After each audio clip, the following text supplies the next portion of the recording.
Learning English with English Faculties.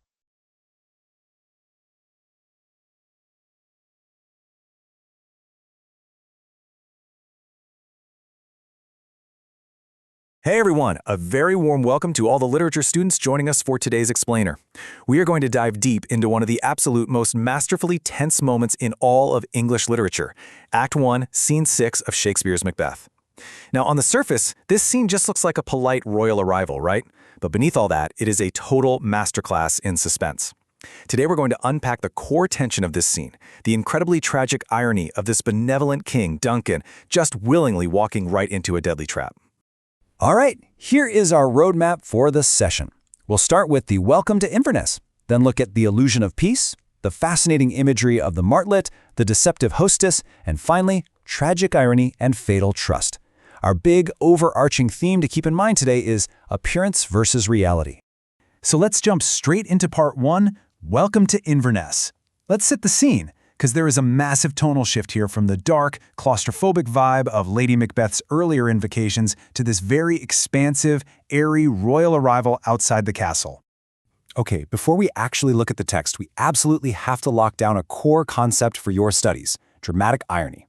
You probably know this, but it's a literary device where you, the audience, fully understand the terrifying reality of a situation, but the characters in the story are totally clueless. And this is the exact engine driving all the tension in Scene 6. We already know a brutal murder is being plotted, but King Duncan? He thinks he's just showing up for a nice feast. Just take a listen to Duncan's opening lines. He says, "This castle hath a pleasant seat. The air nimbly and sweetly recommends itself unto our gentle senses." This is such a brilliant illustration of his fatal misreading of his surroundings.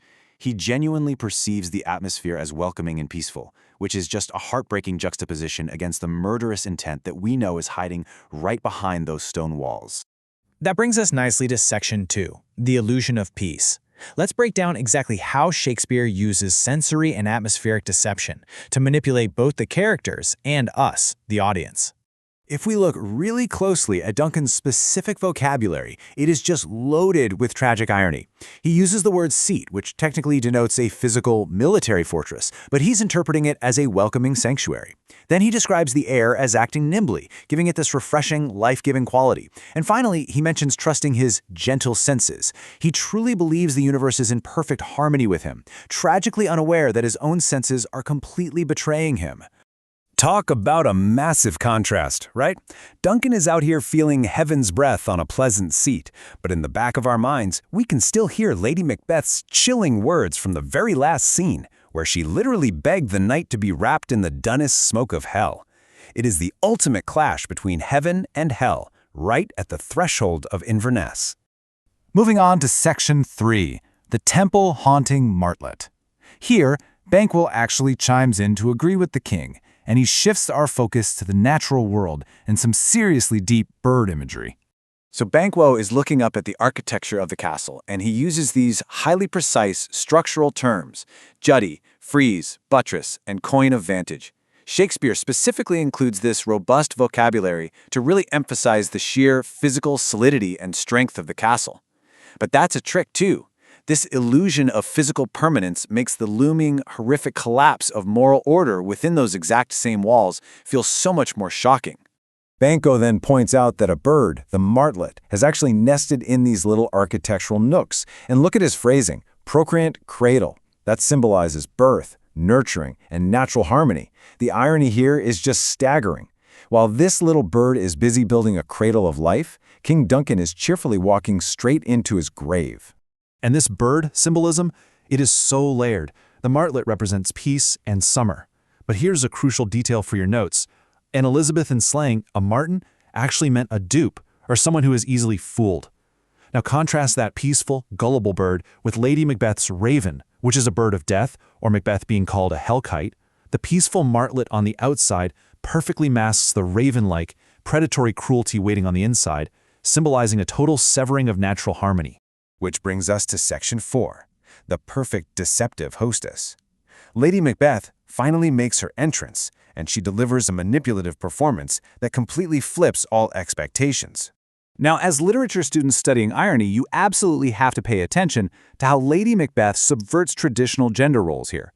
She puts on this show of extreme subservience, perfectly weaponizing the traditional expectations of a gracious Jacobean hostess. By playing the innocent flower without a single flaw, she uses the patriarchal constraints placed on women as an impenetrable shield. It totally masks her deeply unnatural, ruthless ambition. Look closely at her word choices during this greeting. It's heavily dominated by financial and feudal terminology. She tells the king that their possessions are in count, ready for his audit, and that they are ready to return your own. On the surface, she's faking absolute, dutiful loyalty. But the sinister subtext, she is preparing to settle a very different kind of debt.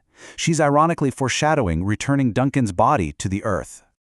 And Duncan just eats it up. He actually believes Macbeth rode ahead to the castle so quickly because he was spurred on by his great love for his wife. Once again, Duncan is totally misreading the internal motives of the people around him. We, the audience, know the tragic truth. Macbeth doesn't have a spur of love. He's driven entirely by vaulting ambition. Duncan tragically mistakes destructive ambition for pure marital devotion. And finally, we arrive at Section 5, Tragic Irony and Fatal Trust. Everything we've seen in this scene lays the thematic groundwork for the massive tragedy that's about to unfold. We are essentially watching a step-by-step masterclass in sacrilegious betrayal. Step 1, welcome the king and offer him sanctuary. Step 2, flatter his authority to give him a false sense of security. And Step 3, execute the betrayal. You have to remember, in the Jacobean era, murdering a guest, a blood relative, and God's divinely anointed king all at the same time, that was the absolute ultimate horrifying sacrilege. So let's pull all this together into some core takeaways for your exams or essays. First, the witch's paradox from the beginning of the play, fair is foul, is completely proven true here. Inverness looks fair, but it's incredibly foul. Second, the divine right of kings offers Duncan absolutely zero protection from earthly treachery. Third, the natural harmony of the world is being violently severed. And lastly, Duncan's greatest, most beautiful virtues, his trust and his gentle senses, are ironically the exact instruments of his downfall. As we wrap up, let me leave you with something to really think about. Is King Duncan's trusting nature actually a tragic, fatal flaw, a hamartia, that fundamentally makes him unfit for the brutal, cutthroat reality of the Scottish throne?